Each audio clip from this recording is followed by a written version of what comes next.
Welcome students. तो आज हम चैप्टर नंबर 4 स्टार्ट कर रहे हैं, जो कि हमारे पास है linear equation in two variable. तो सबसे पहले इसका बेसिक हम जानते हैं क्या है हमारे पास। अभी ये चैप्टर के नाम से ही देखो हमारे पास क्या है, linear equation in two variable. ये लीनियर वर्ड, वेरिएबल वर्ड हमारे पास चैप्टर नंबर 2 जो हमारे पास पॉलिनोमियल था उसमें आया था। तो हम किसी पॉलिनोमियल को, हमारे पास कोई पॉलिनोमियल दे रखी होती थी, उसको लीनियर कब कहते थे? किसी पॉलिनोमियल को हम लीनियर कब कहते थे? हमने पढ़ा था ना, लीनियर पॉलिनोमियल, क्वाड्रेटिक, क्यूबिक। जब उस पॉलिनोमियल की हाईएस्ट पावर अगर 1 हो जाए तो हम उस पॉलिनोमियल को क्या कह देते थे?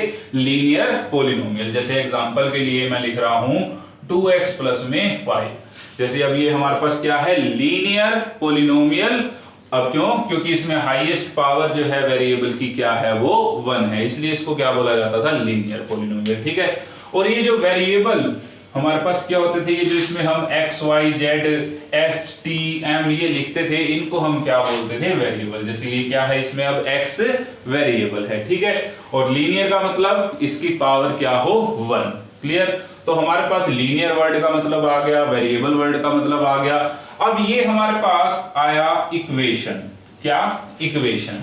अब इक्वेशन का क्या मतलब होता है? जब हम किसी पॉलिनोमियल को किसी नंबर के इक्वल रख देते हैं तो वो हमारी पॉलिनोमियल क्या बन जाती है? इक्वेशन बन जाती है। जैसे हमारे को ये पॉलिनोमियल दे रखी थी 2x प्लस में 5, इसको हमने किसी नंबर के इक्वल रख दिया, कुछ भी नंबर ले सकते हैं। जैसे मैंने मान लो इसको 4 के इक्वल रख दिया, तो ये अब हमारी क्या बन गई? इक्वेशन बन गई। ठीक है। और ये हमारे पास इक्वेशन किसमें? सिर्फ और सिर्फ एक वेरिएबल में, क्योंकि इसमें सिर्फ और सिर्फ क्या है? Variable x। तो ये है हमारे पास linear equation in one variable. ठीक है, इन वन वेरिएबल। क्लियर? तो इसमें सिर्फ और सिर्फ एक ही वेरिएबल था, लेकिन हमारे पास टॉपिक क्या है? Linear equation in two variable. ऐसी इक्वेशन जिसमें हमारे पास कितने वेरिएबल हो? 2 वेरिएबल हो, और उन दोनों वेरिएबल की हाईएस्ट पावर क्या होनी चाहिए? 1, क्योंकि हमारे पास क्या है? लीनियर। तो अब देखो, ऐसा ही हमने एक ले लिया कि 2x प्लस में 4y, ये हमारे पास क्या होगी? मान लो पहले पॉलिनोमियल की फॉर्म में लिखते हैं। हमारे पास सिंपल इतना ही दे रखा था 2x प्लस में 4y, एक पॉलिनोमियल थी। इसको हमने किसी नंबर के इक्वल रख दिया। मान लो मैंने इसको रख दिया 5 के इक्वल, तो ये मेरे पास अब क्या बन गई? इक्वेशन। और कैसी इक्वेशन? लीनियर, क्योंकि इसमें हाईएस्ट पावर क्या है? दोनों वेरिएबल की हाईएस्ट पावर क्या है? 1। और इसमें कितने वेरिएबल हैं? 2 वेरिएबल है, एक वेरिएबल x और दूसरा वेरिएबल y। तो ये हमारे पास क्या आ गया? Linear equation in two variable. ठीक है, क्या आ गया हमारे पास? Linear equation in two variable. अब इसको जो है हम, ये हमारे पास आ गई linear equation in two variables. ठीक है। तो इसको जो है हम एक प्रॉपर फॉर्म में लिखेंगे, और वो प्रॉपर फॉर्म है हमारे पास, क्या करेंगे हम? सब कुछ लेफ्ट हैंड साइड में ले आएंगे, और राइट हैंड साइड में सिर्फ और सिर्फ हमारे पास क्या बच जाएगा? 0। जैसे 2x प्लस में 4y minus 5 is equal to 0। अब इस 5 को मैं लेफ्ट हैंड साइड में ले आया तो क्या हो गया? इसका साइन चेंज हो गया, प्लस का था माइनस में हो गया। तो ये हमारे पास आ गया 2x प्लस में 4y माइनस 5, और राइट हैंड साइड में क्या बच गई? 0, यानी 2x plus 4y minus 5 is equal to 0। इसको हम क्या बोलेंगे? Linear equation in two variable. तो आपको टॉपिक का जो नाम था वो समझ में आ गया होगा कि हमारे पास ये वेरिएबल थे। लीनियर का मतलब इनकी पावर 1 थी, और इसको किसी नंबर के इक्वल रख दिया, तो वहां से क्या बन गई? ये इक्वेशन। अब सारा यूज जो है हमारे पास इसी का होगा। अब जनरली हम इसको इस फॉर्म में लिखा करेंगे हमेशा, linear equation in two variable को ax प्लस में by प्लस में c इज इक्वल टू 0। ये तो हमने वैसे एग्जांपल लिया था अपनी तरफ से। जो जर्नल हमारे पास है वो हम किस फॉर्म में लिखेंगे? ax प्लस में by plus c is equal to 0। ठीक है। अब यहाँ पे ये x और y हमारे पास क्या है? वेरिएबल। ये जो a है, a हमारे पास क्या है? Coefficient of x। हमारे पास क्या रहेगा? a coefficient of x। जैसे इसमें x का कोफिशिएंट क्या था हमारे पास? 2, तो a अब यहाँ पे हमारे पास क्या है? 2। सेम हमारे पास ये जो b है, b क्या होगा अब हमारे पास? कोफिशिएंट ऑफ y, ठीक है। b क्या होगा हमारे पास, कोफिशिएंट ऑफ y। और ये जो c है, c हमारे पास रहेगा कांस्टेंट, c हमारे पास क्या रहेगा, कांस्टेंट, और इक्वल टू 0 है, वहां तो कोई दिक्कत ही नहीं है। तो जैसे अब इसमें b हमारे पास क्या बताया गया है, कोफिशिएंट ऑफ y। अब इसमें कोफिशिएंट ऑफ y क्या है हमारे पास, 4। ये सारे वर्ड हमने सेकंड चैप्टर में पॉलिनोमियल में सीखे थे। कोफिशिएंट्स क्या होते थे हमने, जैसे हमारे पास एक क्वेश्चन भी होता था वहां पे कि x स्क्वायर का कोफिशिएंट बताओ क्या होगा, तो यानी उसके आगे जो हमारे पास नंबर लिखा होता था x स्क्वायर के आगे, वो उसका क्या बन जाता था, कोफिशिएंट। वो पॉलिनोमियल वाले चैप्टर में हमारे पास क्वेश्चंस थे। तो यहाँ भी कोफिशिएंट उसी टाइप से ही रहेगा, जैसे x है इसका कोफिशिएंट क्या है 2, ये y है इसका कोफिशिएंट क्या है हमारे पास 4। तो मैंने क्या बताया, ये जो ax प्लस में by प्लस में c इज इक्वल टू 0 है, ये a हमारे पास क्या है, कोफिशिएंट ऑफ x, ये b हमारे पास क्या है, कोफिशिएंट ऑफ y, और ये c हमारे पास क्या है, कांस्टेंट टर्म। तो मैं अगर इनको कंपेयर करूं तो a की वैल्यू, a हमारे पास अब यहाँ पे क्या है 2, इसमें कंपेयर करें तो b हमारे पास क्या है 4, और इसको कंपेयर करें यहाँ पे कांस्टेंट टर्म क्या है हमारे पास, -5, ठीक है। कांस्टेंट टर्म हमारे पास क्या है, -5। तो जो हमारे पास क्वेश्चन आएंगे वो इसी से रिलेट आएंगे हमारे पास, क्या, ax प्लस में by प्लस में c इज इक्वल टू 0। इससे रिलेट हमारे पास क्वेश्चन आएंगे एक्सरसाइज 4.1 में। अब देखो हमारे पास जो क्वेश्चन दे रखे हैं, तो सबसे पहले मैं क्वेश्चन नंबर सेकंड को एक बार लेके चलता हूं। अब सेकंड क्वेश्चन में, ठीक है, सबसे पहले मैं सेकंड क्वेश्चन लेके चल रहा हूं। सेकंड क्वेश्चन में हमारे को दे रखा है, express the following linear equation in the form of ax plus by plus c is equal to 0 and indicate the variable of a b c in each cases. ठीक है, हमारे को यहाँ सेकंड क्वेश्चन में काफी सारी लीनियर इक्वेशन इन 2 variables दे रखी है और हमें उनको इस फॉर्म में लिखना है। किस फॉर्म में, ax plus by plus c is equal to 0 की फॉर्म में लिखना है।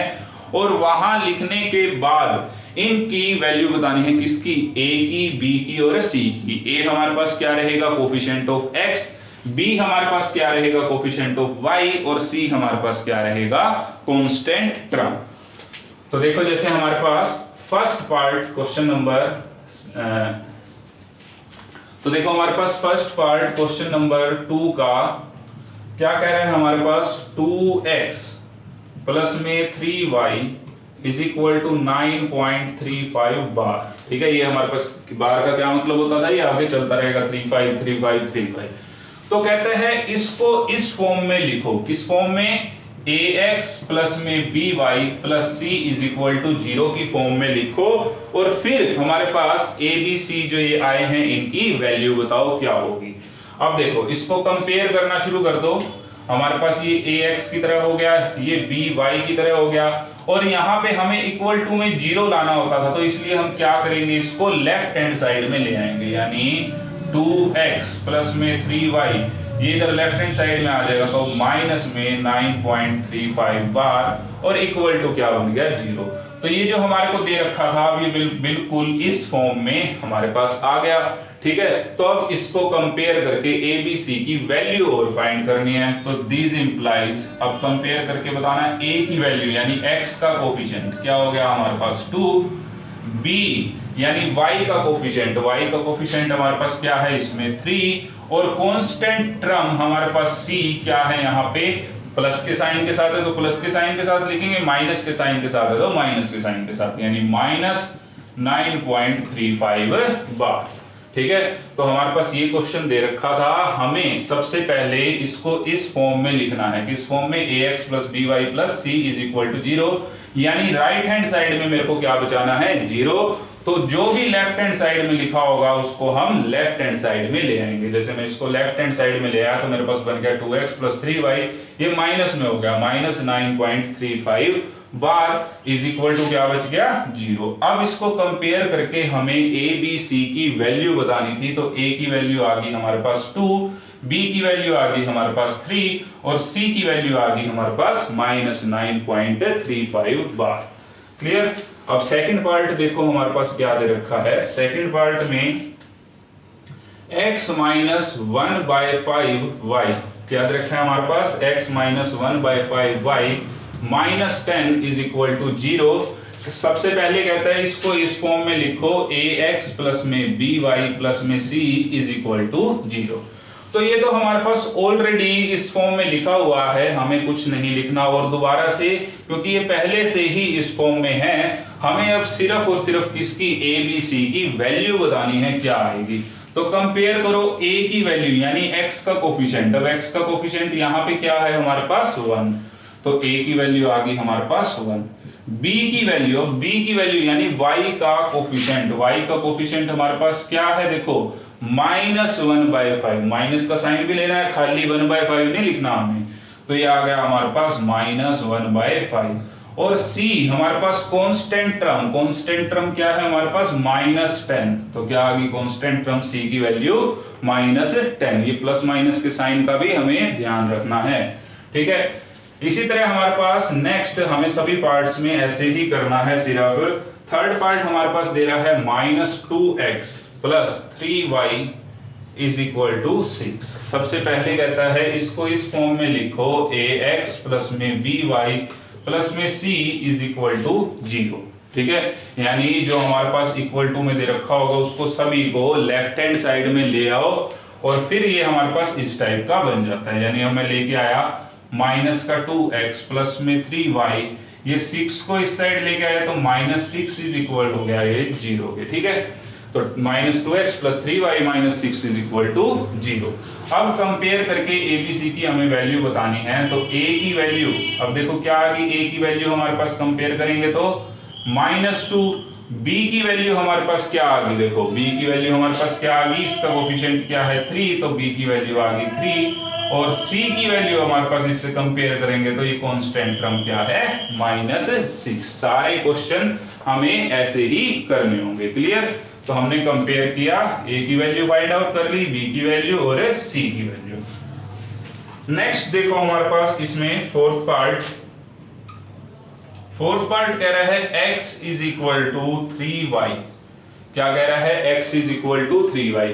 हमें क्या करना होता है क्वेश्चंस में, इसको किस फॉर्म में लिखना है, ax प्लस में by प्लस में c इज इक्वल टू 0 की फॉर्म में लिखना है। तो मुझे क्या करना होता है, जो भी राइट साइड में सबको कहां ले जाएंगे, लेफ्ट हैंड साइड में।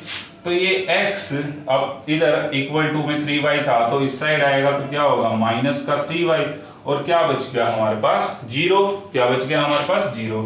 तो अब देखो, अब इसको कंपेयर करो मैं, तो a की वैल्यू x का कोफिशिएंट, a की वैल्यू हमारे पास क्या आ गई 1, b की वैल्यू हमारे पास क्या आ गई माइनस में 3, क्योंकि अब y का कोफिशिएंट क्या था माइनस 3, ये माइनस का साइन साथ में लिया जाएगा, कभी खाली 3 मत लिखना उसको, ठीक है। और c हमारे पास कांस्टेंट टर्म, इसमें कांस्टेंट टर्म नहीं है तो उसको क्या लिख देंगे हम 0। क्या लिख देंगे उसको 0, उसमें कांस्टेंट टर्म हमारे पास नहीं है तो उसकी वैल्यू क्या होगी हमारे पास 0। c इसमें है ही नहीं तो इसलिए c क्या हो गया 0, clear.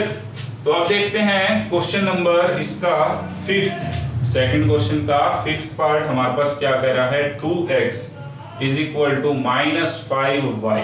2x is equal to minus 5y। अब ये देखो हमारे पास क्या होगा, हमें किस फॉर्म में लिखना है इसको, ax प्लस में by plus c is equal to 0 की फॉर्म में लिखना है। तो क्या करना होता है, हमें सब कुछ राइट हैंड साइड में से कहां लेके आना होता है, लेफ्ट हैंड साइड में। तो हमारे पास क्या हो गया ये 2x, अब ये इस साइड आएगा तो क्या हो जाएगा प्लस में हो जाएगा 5y is equal to 0, clear. तो अब इससे कंपेयर करेंगे हम, तो हमारे पास a की वैल्यू क्या आ गई, x का कोफिशिएंट क्या है हमारे पास 2, b की वैल्यू हमारे पास क्या आ गई 5, यानी y का कोफिशिएंट क्या था हमारे पास 5, और c की वैल्यू हमारे पास क्या आ गई, यानी कांस्टेंट टर्म हमारे पास क्या आ गई, इसमें कांस्टेंट टर्म नहीं है तो उसको क्या लिख देंगे 0। अगर वो नहीं दे रखी तो उसकी वैल्यू क्या होगी हमारे पास 0, क्लियर। नेक्स्ट पार्ट इसी तरह हमारे पास सिक्स्थ पार्ट हमारे पास कह रहा है 3x प्लस में 2 is equal to 0। 3x plus में 2 इज इक्वल टू 0 कहता है हमें अब इसको इस फॉर्म में लिखना है, ax प्लस में by plus c is equal to 0 की फॉर्म में लिखना है, ठीक है। अब आप एक बात नोटिस करो, हमारे पास वो राइट हैंड साइड में तो कुछ है नहीं कि हम लेफ्ट हैंड साइड में लेके आए, वो काम तो हमारा क्लियर हो चुका है। ठीक है, अब इसमें एक दिक्कत आ रही है कि यहाँ पे वेरिएबल जो है सिर्फ एक ही है x, y वाला तो वेरिएबल है ही नहीं इसमें, तो हम इसको इस फॉर्म में कैसे लिखें। ठीक है ना, तो अब मुझे एक बात बताओ यहाँ पे पहले, अब मेरे पास एक नंबर लिखा हुआ था 0, क्या लिखा हुआ था मेरे पास, एक नंबर 0। अब 0 के साथ मैं किसी भी नंबर की मल्टीप्लाई करवा दूं तो मेरे पास आंसर वापस क्या आएगा, 0। ठीक है, वापस क्या आएगा मेरे पास, 0। किसी भी नंबर से मैं मल्टीप्लाई करवा दूं, 4 से करवा दी, वापस मेरे पास क्या आएगा, 0। तो अगर मैं 0 को y के साथ, किसके साथ, y, ये क्या ले लिया मैंने, वेरिएबल वाला y, इसके साथ मल्टीप्लाई करवाऊंगा तब भी मेरे पास क्या आएगा, आंसर में 0 ही आएगा। ठीक है ना, तब भी आंसर में क्या आएगा, 0 इंटू वाई 0। तो इसको 0 को मैं क्या लिख सकता हूं, 0y, क्या लिख सकता हूं, 0y। अच्छा, अब एक बात और बताओ, किसी भी नंबर में मैं 0 को ऐड करूंगा तो मेरे पास क्या आएगा, वापिस वही नंबर आ जाएगा। ठीक है, मैं 4 में 0 को ऐड करूंगा तो वापिस क्या आ जाएगा, 4 आ जाएगा। ठीक है, अगर मैं 5 में 0 को ऐड करता था तो वापिस क्या आता था, 5। और 0 को मैं किस टाइप से लिख सकता हूं, 0y की टाइप से भी लिख सकता हूं, तो भी वापिस ये मेरे पास क्या आएगा, 5 ही आएगा, क्योंकि ये तो 0y यानी वापिस क्या हो जाएगा, 0 इंटू में कोई नंबर 0 और 0 को 5 में ऐड करेंगे तो वापिस क्या आएगा मेरे पास, 5 आ जाएगा। ठीक है, तो ये बात समझ में आई। अब ये ऐसा मैं क्यों कर रहा था, क्योंकि ये जो मेरे पास इक्वेशन दे रखी थी 1 वेरिएबल में थी और मुझे इसको 2 वेरिएबल में बनाना था। तो 2 वेरिएबल बनाने के लिए मुझे ऐसी टर्म इसमें लानी थी, किस टाइप की टर्म, y और उसके आगे कुछ कोफिशिएंट लिखा हुआ हो, ऐसी टर्म हमें इसमें लानी थी। तो इस टर्म को लाने के लिए मैंने क्या किया, देखो 3x प्लस में 2, अब मैं इसमें कोई नंबर ऐड कर दूं 0 तो कोई फर्क पड़ेगा, बताओ, इसमें मैं कोई नंबर ऐड कर दूं तो कोई फर्क नहीं पड़ेगा। और इस 0 को हम कैसे लिख सकते हैं, 0y भी लिख सकते हैं, क्योंकि 0 के साथ कोई नंबर मल्टीप्लाई करवाए तो वापिस क्या आएगा, 0। तो यानी मैं इस 0 को अब क्या लिख रहा हूं, 0y, क्या लिख रहा हूं इस 0 को, 0y, क्योंकि एक ही बात है। ठीक है, फिर मैंने इसको थोड़ा सा आगे पीछे कर लिया टर्म्स को, पहले x वाली फिर y वाली फिर कांस्टेंट, तो यानी 3x प्लस में 0y प्लस में 2 इज इक्वल टू 0, हमारे पास ये बन गई। अब ये देखो हमारे पास इस टाइप से जो है हमारे पास ये बन गया। ठीक है ना, हमारे को यही चाहिए था ना, ax, x वाली टर्म भी आ गई, by ये y वाली भी आ गई, और c हमारे पास कांस्टेंट, ये कांस्टेंट भी आ गया।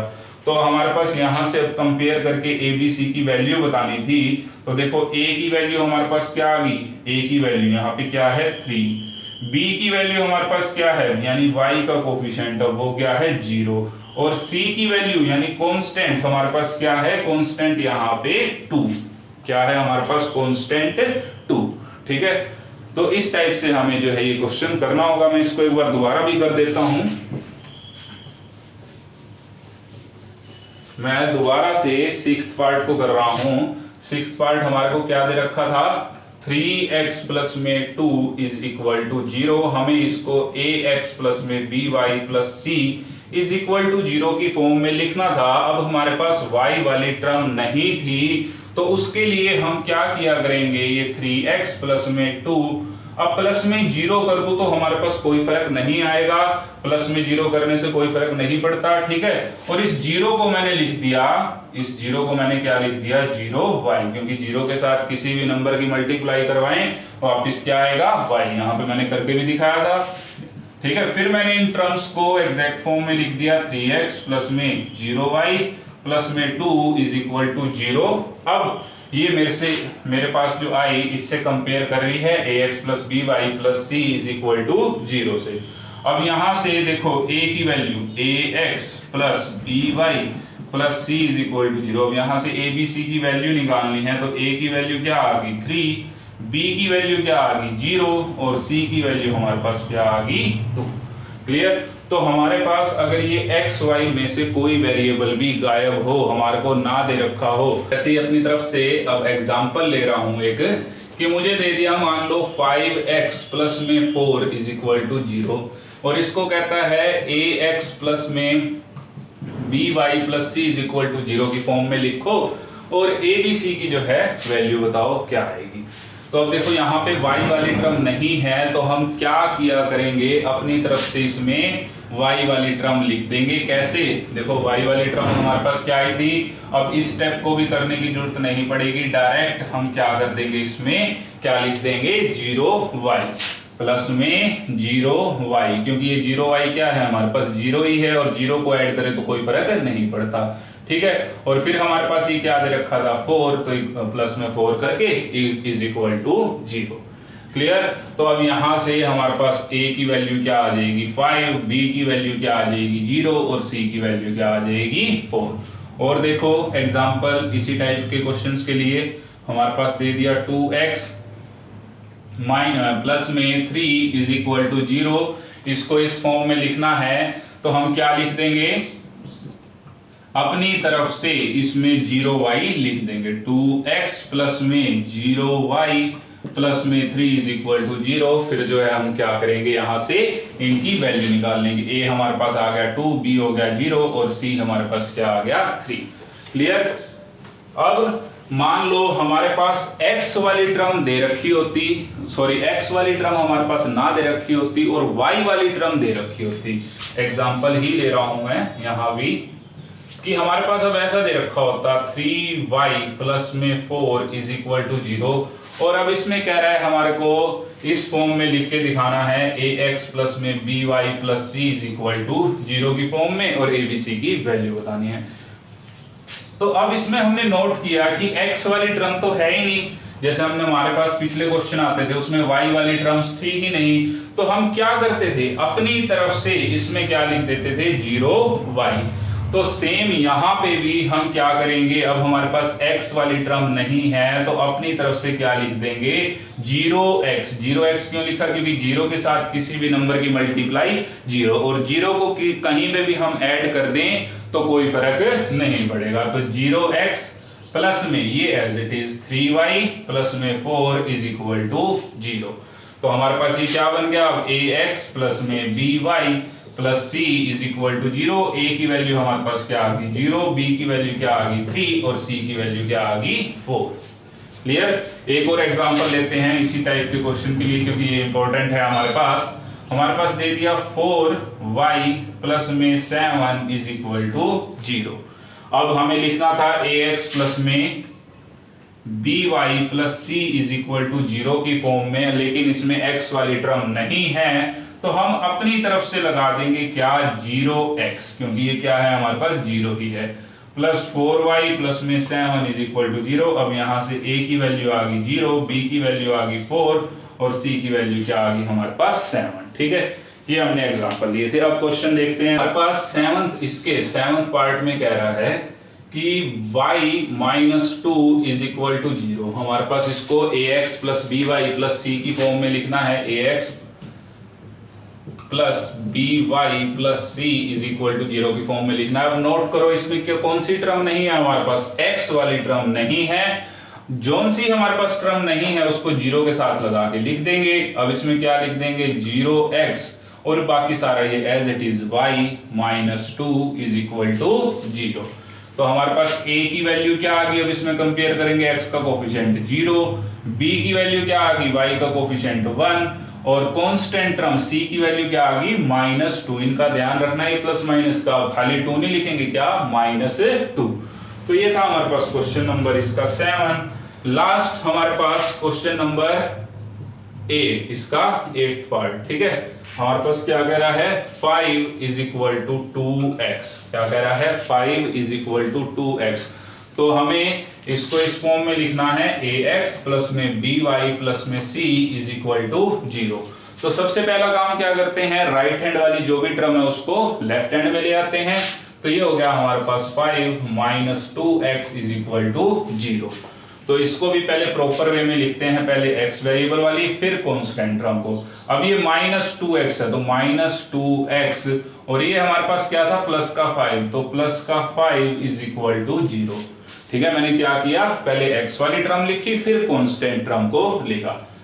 तो मुझे लिखना था इस फॉर्म में, और इसमें y वाली टर्म हमारे पास नहीं है। ये देखो हमने क्वेश्चन किए थे, अगर y वाली टर्म नहीं है तो हम इसमें क्या लिख देते थे अपनी तरफ से 0y। तो अब क्या लिख देंगे, माइनस का 2x प्लस में 0y plus 5 is equal to 0। ठीक है, अगर x वाली टर्म ना हो तो क्या लिख देंगे 0x, अगर y वाली टर्म ना हो तो क्या लिख देंगे 0y। अब इससे कंपेयर करो, ax प्लस में by plus c is equal to 0 से, तो a की वैल्यू आ गई -2, b की वैल्यू आ गई 0 और c की वैल्यू क्या आ गई 5। यानी a हमारे पास x का कोफिशिएंट, b हमारे पास y का कोफिशिएंट और c हमारे पास कांस्टेंट टर्म। ये था हमारे पास क्वेश्चन नंबर सेकंड। अब देखते हैं क्वेश्चन नंबर फर्स्ट। देखो हमारे पास क्वेश्चन नंबर 1 में क्या कह रहा है, हमारे पास एक स्टेटमेंट लिखी हुई है और उस स्टेटमेंट को हमने linear equation in two variable की फॉर्म में लिखना है। हमने पढ़ी थी ना अभी linear equation in two variable कैसी होती थी, ax plus by plus c is equal to 0। इस फॉर्म में हमने इस स्टेटमेंट को लिखना है। क्लियर? तो क्या कह रहा है हमारे पास स्टेटमेंट में, कहता है the cost of notebook is twice the cost of pen. हमारे पास दो आइटम्स दे रखी है, एक नोटबुक और एक हमारे पास क्या दे रखा है, पेन। एक हमारे पास है नोटबुक और एक हमारे पास है पेन। इनके कॉस्ट के बारे में बात कर रहा है कि the cost of the notebook, जो नोटबुक की कॉस्ट है, is twice the cost of pen. वो क्या है, जो पेन की कॉस्ट है उसकी ट्वाइस यानी उसका 2 टाइम है। लेकिन इसने हमें ये नहीं बताया कि नोटबुक की कॉस्ट कितनी है, पेन की कॉस्ट कितनी है रुपीज में, ये नहीं बताया। हमें सिर्फ क्या कहा है कि नोटबुक की जो कॉस्ट होगी वो आपके पेन की कॉस्ट से ट्वाइस यानी उसके 2 टाइम होगी। हमें सिर्फ इतना बताया है और कहता है write a linear equation in two variable to represent this statement. इसको हमें अब इस टाइप से जो है लिखना है और ताकि हम इस स्टेटमेंट को linear equation in two variable की फॉर्म में रिप्रेजेंट कर सके। तो हम क्या किया करेंगे, अब 2 वेरिएबल लेने हैं। तो हमें अब ये दे तो रखा नहीं कि कॉस्ट नोटबुक की क्या है और पेन की कॉस्ट क्या है, हमें सिर्फ इनके बीच में ये रिलेशन दे रखा है। तो हमने अपनी तरफ से मान लिया कि जो नोटबुक की कॉस्ट रहेगी वो रहेगी x रुपीस। क्या रहेगी, x रुपीस। और जो पेन की कॉस्ट रही होगी वो हमारे पास होगी मान लो y रुपीस। ये मैंने अपनी तरफ से क्या कर लिया, लेट कर लिया, क्योंकि हमें दे तो रखा नहीं है कितने रुपए की है या कितने रुपीस की नहीं है। तो हम क्वेश्चन में कैसे करेंगे, late the cost of notebook, late the cost of notebook is x rupees. मैंने क्या मान लिया कि नोटबुक की कॉस्ट क्या है, x रुपीस। ठीक है, और फिर मैंने मान लिया let the cost of pen, pen की कॉस्ट हमने क्या मान ली, y रुपीस। कुछ तो लेंगे भाई, फ्री का तो नहीं आएगा। हमने उनकी क्या मान ली, कॉस्ट मान ली कि नोटबुक की कॉस्ट क्या रही होगी, x रुपीस, और ये जो पेन था हमारे पास इसकी कॉस्ट क्या रही होगी, y रुपीस। ठीक है, क्योंकि हमें 2 वेरिएबल अब लेने थे, एक वेरिएबल ले लिया x, दूसरा वेरिएबल ले लिया y, यानी एक को x मान लिया, दूसरे को क्या मान लिया हमने, y मान लिया। ठीक है, अब इसके बीच में रिलेशन देखो क्या दे रखा था, इस x और y, जो नोटबुक की कॉस्ट क्या थी x और पेन की कॉस्ट क्या थी y, इनके बीच में रिलेशन दे रखा था कि नोटबुक की जो कॉस्ट है वो पेन की कॉस्ट के ट्वाइस के इक्वल है। यानी cost of notebook is equal to 2 time, twice दे रखा है ना, कॉस्ट ऑफ क्या, पेन। ठीक है, हमारे पास ये रिलेशन दे रखा है, cost of notebook is equal to 2 time cost of pen. तो इसको हम यहां पे कैसे लिखेंगे, अकॉर्डिंग टू द क्वेश्चन। इसका क्या मतलब रहेगा, अकॉर्डिंग टू द क्वेश्चन।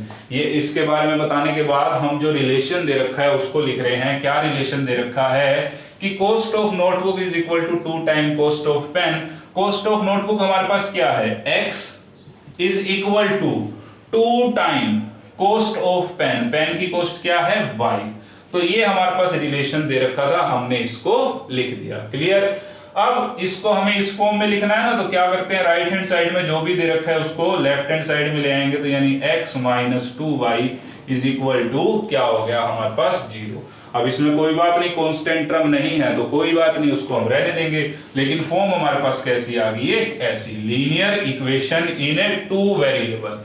कैसी फॉर्म बन गई है, linear equation in two variable. तो हमारे पास यही क्वेश्चन था कि the cost of notebook is twice the cost of pen, write a linear equation in two variable. इस स्टेटमेंट को हमने लीनियर इक्वेशन की फॉर्म में लिखना था, वो हमारे पास ये लीनियर इक्वेशन आ गई। ठीक है, कैसे लिखा, हमने अपनी तरफ से लेट कर लिया कि जो नोटबुक की कॉस्ट है वो x रुपीस है और जो हमारे पास पेन की कॉस्ट है वो y रुपीस है।